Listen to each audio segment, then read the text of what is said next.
В Кыргызстан направляется команда из 51 медика из Башкирии для работы в больницах и консультаций.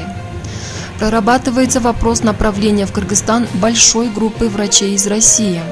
Как сообщили 19 июля в МИД Кыргызской Республики, в частности, уже сформирована команда медицинского персонала в количестве 51 человек из Башкирии для работы в медицинских учреждениях Кыргызстана и оказания консультативной помощи.